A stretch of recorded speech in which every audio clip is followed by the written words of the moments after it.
सभी का स्वागत है आपके अपने YouTube channel botany background teaching में। आज के लेक्चर में हम लोग BSc first year biotechnology unit 3 जिसका नाम है प्रतिरक्षा विज्ञान इम्यूनोलॉजी, उसमें हम लोग इम्यून सिस्टम के बारे में आज के लेक्चर में कवर करेंगे। और इसका पीडीएफ और नोट्स जो है इम्यून सिस्टम का, वो हमारे टेलीग्राम चैनल में अवेलेबल है, जिसकी लिंक डिस्क्रिप्शन बॉक्स में दे रखी है, आप जरूर चेक करिएगा। और इससे पहले, ये तो थर्ड लेक्चर है, इससे पहले 2 लेक्चर कवर कराए जा चुके हैं जो कि हमारी प्लेलिस्ट में अवेलेबल है, जिसकी लिंक डिस्क्रिप्शन बॉक्स में दे रखी है, आप जा करके ज़रूर चेक करिएगा। तो चलिए आज के टॉपिक में आगे बढ़ते हुए इम्यून सिस्टम प्रतिरक्षा तंत्र के बारे में अध्ययन करते हैं। तो फर्स्ट ही टॉपिक आ जाता है हम लोगों के इम्यून सिस्टम में इम्यून सेल्स अर्थात प्रतिरक्षा कोशिकाएं एंड ऑर्गन और अंग। तो प्रतिरक्षा कोशिकाएं और ऑर्गन के बारे में हम लोग शुरू में अध्ययन करते हैं। तो सबसे पहले मोस्टली ये क्वेश्चन आता है कि आखिरकार ये इम्यून सिस्टम क्या होता है, प्रतिरक्षा तंत्र क्या होता है। तो इम्यून सिस्टम हमारे शरीर का एक ऐसा तंत्र होता है जो बीमारियों और संक्रमण से बचाता है। यह हानिकारक जीवाणु, कवक, वायरस से लड़ने का काम करता है।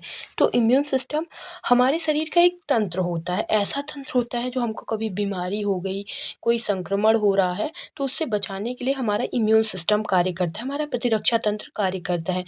और ये हानिकारक जो जीवाणु हो गए, कवक, वायरस, इन सब से लड़ने का कार्य करता है। इसे ही बोला जाता है इम्यून सिस्टम, प्रतिरक्षा तंत्र।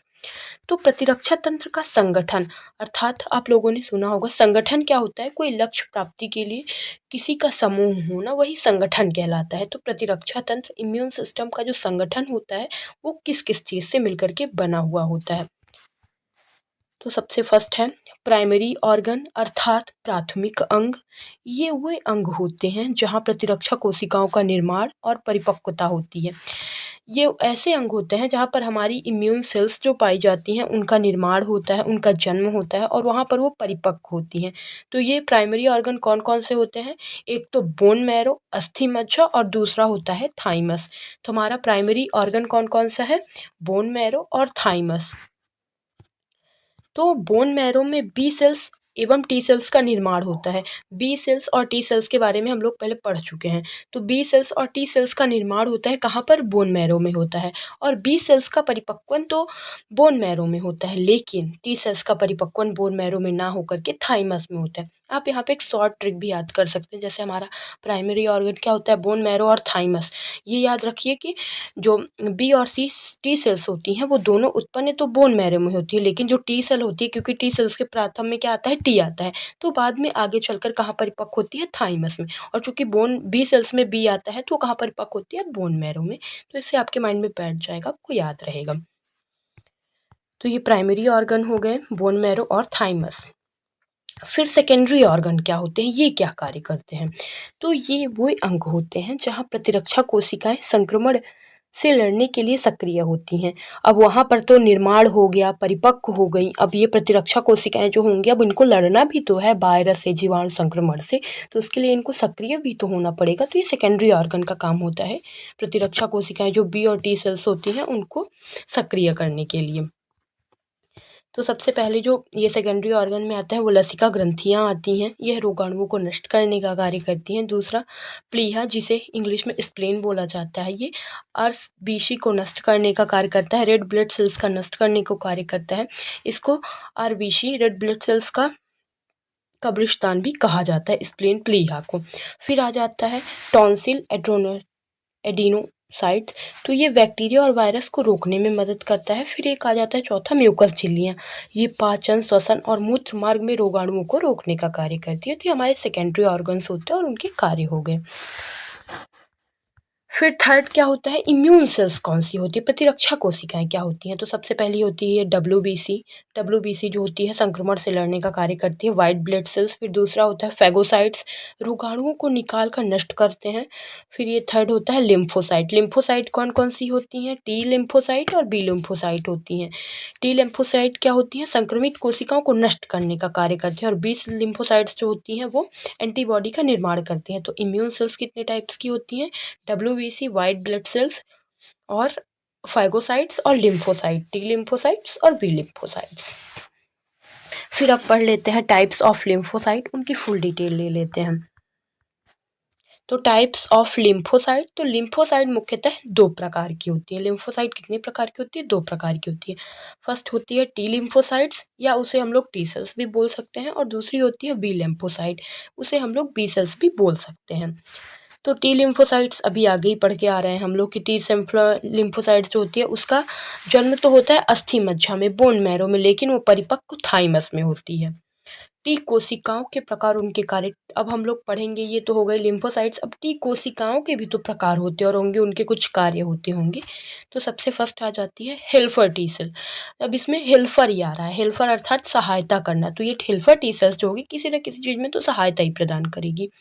तो ये एंटीजन को पहचान कर वी सेल्स को एंटीबॉडी बनाने के लिए प्रेरित करती है। ये जो हेल्पर टी सेल्स होती है क्या करेगी? एंटीजन जैसे ही बाहर से कोई वायरस संक्रमण के कण उसको दिखे तो वो एकदम पहचान लेती है, फिर जाएगी बी सेल्स के पास और फिर वहाँ पर उसको एंटीबॉडी बनाने के लिए प्रेरित करती है हेल्पर टी सेल्स। और क्या करेगी? नॉन सेल्फ सेल को नष्ट करने के लिए किलर टी सेल्स को उत्तेजित करती है, फिर इम्यून सिस्टम के नियमन में मदद करती है और लिम्फोकाइंस नामक प्रोटीन बनाती है। तो ये इसके कुछ मुख्य कार्य हो जाते हैं।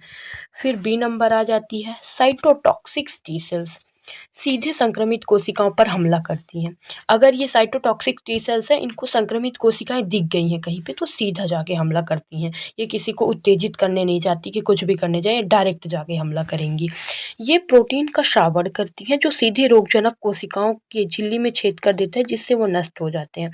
ये एक प्रोटीन का श्रावण करती हैं, और जब प्रोटीन का श्रावण करेंगी तो इससे रोगजनक कोशिकाएं जो होती है, मान लो एक वायरस है वो हमारे शरीर में आ गया है, संक्रमित है, वो हमारे शरीर में आ रहा है, जैसे ही आया तो ये साइटोटॉक्सिक टी सेल्स आई और उस पर श्रावण करने लगी है प्रोटीन का, जिससे वायरस की क्या हुआ, झिल्ली पाई जाएगी वो क्या हो जाएगी, छिद्र छिद्र हो जाएंगे उसमें, और वो फिर ख़त्म हो जाएगा, नष्ट हो जाएगा। इसका बैक्टीरिया पे भी लेकर के समझ सकते हैं, किसी भी पर कोई भी सूक्ष्म जीव हो जिस जो संक्रमण फैला रहा है उसका एग्जाम्पल लेकर समझ सकते हैं। वायरस और संक्रमित कोशिकाओं को मारने का कार्य करती हैं और सेल मेडिएटेड इम्यूनिटी के लिए जिम्मेदार होती हैं। फिर थर्ड आ जाती हैं सस्पेंसर टी सेल्स, साइटोटॉक्सिक और हेल्पर टी सेल के कार्य को संतुलित करती हैं। अब जो साइटोटॉक्सिक टी सेल्स होती हैं वो तो सीधा हमला कर देती हैं, और हेल्पर टी सेल एंटीबॉडी बनाने के लिए बी सेल्स को उत्तेजित करने का कार्य कर सकती हैं। तो ये जो सस्पेंसर टी सेल्स होती हैं इन दोनों के कार्य को संतुलित करती हैं और इम्यून सिस्टम को, शरीर को अपनी कोशिकाओं पर हमला करने से रोकती हैं। क्योंकि कभी कभी ऐसा हो जाता है कि हमारा इम्यून सिस्टम खुद की कोशिकाओं को नहीं पहचान पाता है, तो ऐसी स्थिति जब आती है तो ये सस्पेंसर टी सेल्स जो होती हैं ये कार्य करती हैं कि ये हमारा जो इम्यून सिस्टम है वो खुद की कोशिकाओं पर संक्रमण ना कर पाए, और ये ऑटो इम्यून बीमारियों को रोकने में मदद करती है। ऑटो इम्यून अर्थात इम्यून सिस्टम वाली बीमारियों हैं ये। तो ये कुछ टाइप्स हो जाते हैं इनके। फिर आ जाती है एक और प्रकार की हो जाती है मेमोरी टी सेल्स। ये कोशिकाएं lymphocytic tissue, spleen, lymph nodes में उपस्थित होती हैं। कहाँ कहाँ उपस्थित होंगी? लिम्फाइटिक्स में, टिश्यू में, स्प्लेन में और लिम्फ नोड्स में। और ये पहले से पहचाने गए रोगजनकों को याद रखने का कार्य करती हैं। जैसा कोई रोगजनक आपके शरीर में पहले आ गया है तो ये जो मेमोरी टी सेल्स होती हैं उसको याद रखती हैं कि ये पहले आ चुका है हमारे शरीर में, तो ये स्मृति बनाने का कार्य करती हैं। तो ये हो जाएंगे हमारे टी सेल्स की फुल डिटेल्स। फिर आ जाते हैं ये बी लिम्फोसाइट्स की डिटेल्स। तो बी लिम्फोसाइट्स की उत्पत्ति और परिपक्वता दोनों अस्थि मज्जा, बोन मैरो में ही होती है, और ये एंटीबॉडी का उत्पादन करती हैं और ह्यूमन इम्यूनिटी विकसित करती हैं। तो बी लिम्फोसाइट्स निम्न को उत्पन्न करती हैं। जो बी लिम्फोसाइट्स होती हैं वो निम्न को उत्पन्न करती हैं। सबसे पहले आ जाएगा प्लाज्मा कोशिकाएं। सक्रिय वी सेल्स बड़ी होकर के विभाजित होती हैं। जब बी सेल्स सक्रिय होंगी और बड़ी होंगी तो विभाजित होने लगती हैं और प्लाज्मा कोशिका का क्लोन बनाती हैं। प्लाज्मा कोशिका का क्या बनाएंगी? क्लोन बनाती हैं। ये कुछ दिनों तक जीवित रहती हैं, लेकिन इस दौरान प्रचुर मात्रा में एंटीबॉडी बनाती हैं। ये जो क्लोन बनता है ना, ये ज़्यादा दिन तक जीवित तो नहीं रहता, लेकिन बहुत मात्रा में ये एंटीबॉडी बनाता है और एंटीजन के संपर्क आने पर लाखों एंटीबॉडी स्रावित करता है। फिर सेकंड क्या होता है? Memory B cells. वह सक्रिय वी सेल्स प्लाज्मा कोशिकाओं में विभाजित नहीं होती बल्कि मेमोरी सेल्स के रूप में बन जाती हैं। तो पहले हम लोगों ने क्या बना कि कुछ प्लाज्मा कोशिका का क्लोन बन जाती है, फिर एंटीबॉडी बनाती है, लेकिन जो जो कुछ होती हैं जो क्या करती हैं, जो प्लाज्मा कोशिकाओं में विभाजित नहीं होती हैं बी सेल्स, वो क्या बन जाती हैं, वो बन जाती है मेमोरी बी सेल्स, जो कि लंबे समय तक जीवित रहती हैं और उसमें याद रखने की क्षमता होती है। तो बल्कि मेमोरी सेल्स के रूप में बन जाती हैं, ये कोशिकाएं लंबे समय तक जीवित रहती हैं। तो ये हो जाते हैं अपन के बी सेल्स के बारे में डिटेल्स, जितनी भी फुल डिटेल है।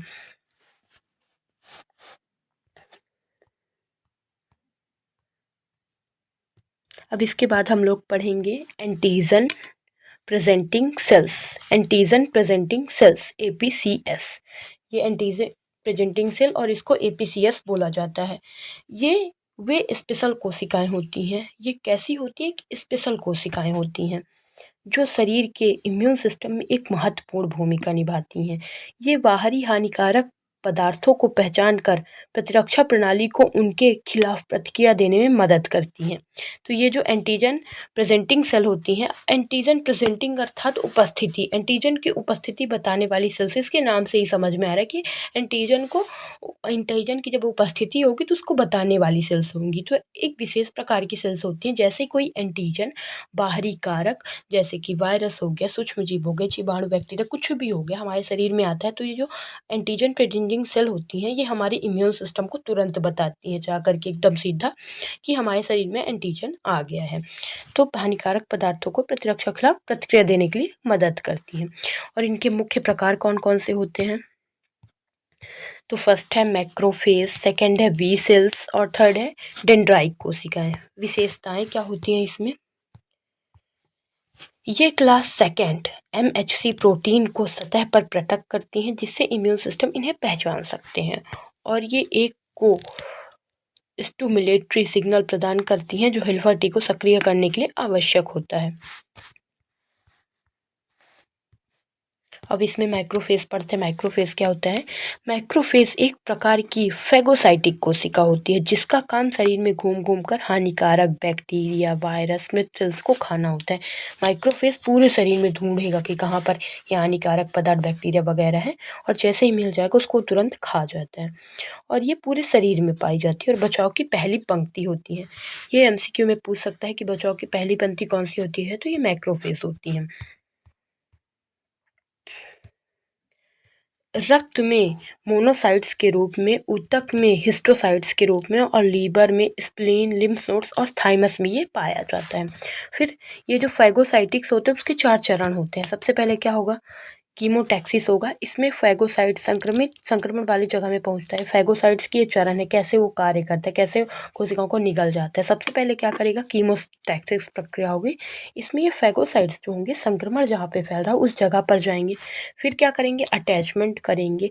फैगोसाइट संक्रमण फैलाने वाले बैक्टीरिया या वायरस से चिपक जाएंगे। फिर क्या करेंगे? इंजेक्शन करेंगे। फैगोसाइट संक्रमण फैलाने वाले पदार्थ को निगल जाते हैं और उसे एक विशेष वैक्यूल में बंद कर देते हैं। फिर किलिंग कर देंगे, संक्रमित पदार्थ की मृत्यु हो जाएगी, क्योंकि वैक्यूल में बंद होगा, फिर एंजाइम्स वगैरह निकलेंगे तो उसकी मृत्यु हो जाती है। फैगोसाइट कोशिकाओं के प्रमुख चरण होते हैं। ये डेंड्राइटिक कोशिकाएं, तो ये क्या होती हैं? ये एक सेकेंड, ये हमारे इम्यून सिस्टम को बाहरी संक्रमण से बचाने में मदद करती हैं। तो ये जितनी भी कोशिकाएं होती हैं, मेनली इनका यही कार्य होता है कि बाहरी संक्रमण जो होते हैं, एंटीजन्स होते हैं, उससे हमारे प्रतिरक्षा तंत्र को सुरक्षा मिल सके। और ये टी सेल्स को सक्रिय करती हैं। इनकी सतह पर MHC क्लास सेकेंड प्रोटीन मौजूद होते हैं। ये संक्रमण का पहला संकेत देने में महत्वपूर्ण भूमिका निभाती हैं। यह मुख्य रूप से त्वचा, लिम्फ नोड्स, स्प्लीन और रक्त में पाई जाती हैं। तो ये इनके बारे में कुछ इंपॉर्टेंट जानकारी हो जाती है। फिर थर्ड क्या आ जाता है अपन का? ग्रेन्युलोसाइट्स। तो यह एक प्रकार की क्या होती हैं? WBCS होती हैं, यानी वाइट ब्लड सेल्स होती हैं, जो हमारे शरीर में प्रतिरक्षा प्रणाली का हिस्सा होती हैं। ये क्या है? एक प्रकार की वाइट ब्लड सेल्स होती हैं, श्वेत रक्त कणिकाएं होती हैं, जो हमारे शरीर का कौन सा हिस्सा होती है? प्रतिरक्षा प्रणाली, इम्यून सिस्टम का हिस्सा होती हैं। इनमें पॉलीमॉर्फोन्यूक्लियर PMN लिंकोसाइट्स भी कहा जाता है। इन्हें जो होता है पॉलीमॉर्फोन्यूक्लियर PMN ल्यूकोसाइट्स भी कहा जाता है और इनके साइटोप्लाज्म में छोटे छोटे दाने मौजूद होते हैं। साइटोप्लाज्म अर्थात कोशिका द्रव्य में छोटे छोटे क्या मौजूद होते हैं, दाने मौजूद होते हैं। तो अब क्या हो जाएगा, ग्रेन्युलोसाइट्स के प्रकार और उनके कार्य क्या क्या होते हैं। तो सबसे पहले आ जाएगा न्यूट्रोफिल्स। ये बैक्टीरिया और फंगल संक्रमण से रक्षा करता है। ये संक्रमण स्थल पर सबसे पहले पहुंचती है और जब ये सेल्स मर जाती हैं तो पस बनता है जो संक्रमण का संकेत होता है। ठीक है, फिर उसके बाद दूसरा क्या होता है, इयोसिनोफिल्स। ये परजीवी संक्रमण से लड़ती हैं और एलर्जी से जुड़ी प्रतिक्रियाओं में महत्वपूर्ण भूमिका निभाती हैं। फिर थर्ड आ जाएगा वेसोफिल्स। वेसोफिल्स में ये याद रखने वाली चीज़ है कि ये क्या हिस्टामिन नामक रसायन छोड़ती हैं जो शरीर में सूजन की प्रक्रिया शुरू होती है और एलर्जी प्रतिक्रिया में भी ये शामिल होती हैं। फिर कौन सी आती है, फोर्थ आ जाती है मास्ट कोशिकाएं। ये वेसोफिल्स की तरह कार्य करती हैं लेकिन ये अधिक संख्या में पाई जाती हैं। ये शरीर में सूजन को नियंत्रित करने का कार्य करती हैं।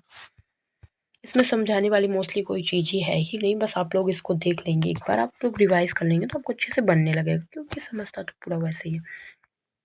फिर अब तो हम लोगों ने इम्यून सेल्स के बारे में अध्ययन करा कितनी होती हैं। अब हम लोग क्या पढ़ेंगे, इम्यून ऑर्गन्स के बारे में भी तो हमें पढ़ना पड़ेगा।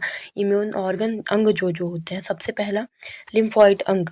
लिम्फॉइड अंग वो अंग होते हैं जहाँ लिम्फोसाइट्स का जन्म होता है, परिपक्वन होता है, प्रसार होता है। तो कितने प्रकार के होते हैं, प्राइमरी लिम्फॉइड अंग और सेकेंडरी लिम्फॉइड ऑर्गन्स। सबसे फर्स्ट पढ़ लेते हैं प्राइमरी लिम्फॉइड्स ऑर्गन। ये वे अंग होते हैं जहाँ वी और टी लिम्फोसाइट्स का निर्माण होता है और परिपक्वन होता है। तो थाइमस और अस्थि मज्जा, यहाँ पर इनका निर्माण होगा और वो होगा। तो सबसे पहले हम लोग थाइमस के बारे में बात कर लेते हैं। यह लसिका इपिथेलियल संरचना होती है जो भ्रूण के विकास के दौरान तीसरी और चौथी फेरिगिया थैली से उत्पन्न होता है और जन्म के बाद इसका आकार सबसे बड़ा होता है। जब हम लोगों का जन्म होता है तो थाइमस क्या होता है, सबसे बड़ा होता है, लेकिन जैसे जैसे हमारी आयु बढ़ती जाती है हमारा जो थाइमस होता है वो सिकुड़ता जाता है। मान लो जन्म के समय ये इतना बड़ा है, लेकिन जैसे जैसे हमारा आयु बढ़ती जाएगी तो ये ऐसे ऐसे सिकुड़ता जाएगा, सिकुड़ता जाएगा, सिकुड़ता, और लास्ट में बहुत थोड़ा बचता है ये। और ये कार्य क्या क्या करता है, ये टी सेल्स का परिपक्वन करते हैं, थाइमस सेल्स को शिक्षित करते हैं और यह ऑटो इम्यून रोगों को रोकने में मदद करता है। और जन्म के समय थाइमस बहुत सक्रिय होता है और बहुत टी सेल्स बनाता है। थाइमस से बने टी सेल शरीर में संक्रमण, वायरस और कैंसर लेने में मदद करते हैं। और इनकी संरचना कैसे होती है, ये धूसर रंग का होता है, हृदय के ऊपर उपस्थित होता है और ये दो भागों में विभक्त होता है, एक तो कॉर्टेक्स और दूसरा मेडुला। फिर हम लोग पढ़ लेते हैं अस्थि मज्जा क्या होती है, बोन मैरो क्या होती है। तो ये हड्डियों के अंदर पाई जाने वाली स्पंजी या नरम ऊतक होते हैं। ये कहाँ पाया जाता है, हड्डियों के अंदर पाया जाता है। आप लोगों ने कभी हड्डी में देखा होगा, हड्डियों के अंदर हमको कुछ स्पंजी टाइप्स का ऊतक दिखाया जाए, तो यही होता है। यह शरीर के लिए खून कोशिकाओं बनाने का मुख्य केंद्र होता है और इसके कितने टाइप्स होते हैं, दो तरह की होती है। फर्स्ट तो रेड बोन मैरो और सेकंड होती है येलो बोन मैरो।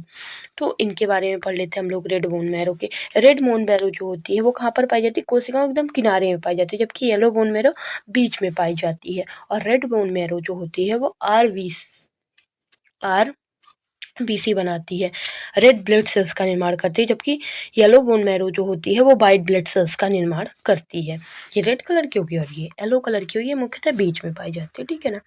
तो बी सेल्स बोन मैरो में ही परिपक्व होते हैं। प्री वी सेल्स का विकास बोन मैरो में ही होता है और 75% pre B cells IgM heavy chain के साथ नष्ट हो जाती हैं। फिर केवल 25% बी सेल्स बचती हैं जो परिपक्व और फंक्शनल हो सकती हैं। फिर आ जाते हैं हमारे कौन से, सेकेंडरी लिम्फोइड्स ऑर्गन आ जाते हैं। यह अंग वी लिम्फोसाइट्स और टी लिम्फोसाइट्स को परिपक्व होने के बाद इम्यून रिस्पॉन्स से भाग लेने की जगह प्रदान करते हैं। इन अंगों में लिम्फोसाइट्स का प्रसार और विभेदन होता है। फिर क्या होता है, एंटीजन के संपर्क में आने के बाद इम्यून सिस्टम उत्पन्न करने का कार्य करते हैं। जब कोई बाहरी पदार्थ शरीर में प्रवेश करता है तो ये अंग बी और टी कोशिकाओं को सक्रिय करके प्रतिरक्षा प्रक्रिया को बढ़ाते हैं। तो इसमें कौन कौन से आते हैं, सबसे पहले देख लेते हैं अपन लोग स्प्लीन। सभी लिम्फॉइड अंग में सबसे बड़ा कौन सा होता है, स्प्लीन प्लीहा होता है और प्लीहा की संरचना, इसमें एक कैप्सूल होता है जो इसे ढककर रखता है। फिर क्या होता है, इसमें टर्बिक्यूली नामक संरचनाएं इस कैप्सूल के अंदर की ओर होती हैं, जिससे इनका आंतरिक विभाजन होता है और यह विभाजन स्प्लीन को कई इंटरकनेक्टेड कंपार्टमेंट्स में विभाजित कर देता है। स्प्लीन की प्लाज्मा सेल एंटीबॉडी का निर्माण करती हैं। ये इसके कुछ कार्य हो गए। और कुछ और सेकेंडरी ऑर्गन्स होते हैं, तो ये लिम्फ नोड्स हो गए, प्लीहा हो गए, टॉन्सिल हो गए, एपिडेंडिक्स होते हैं, ये सारे कुछ होते हैं हमारे सेकेंडरी ऑर्गन्स। तो आज का टॉपिक यहाँ पे क्लियर हो गया। इसके पश्चात हम लोग, हमारी यूनिट 3 है इम्यूनोलॉजी, उसके इम्पॉर्टेंट क्वेश्चन के बारे में डिस्कस करेंगे। उसके पश्चात हमारी यूनिट 3 कंप्लीट हो जाएगी, फिर हम लोग अपनी यूनिट 4 चालू करेंगे। तो यदि वीडियो पसंद आए तो वीडियो को लाइक करें, चैनल को सब्सक्राइब करें। Thank you for watching.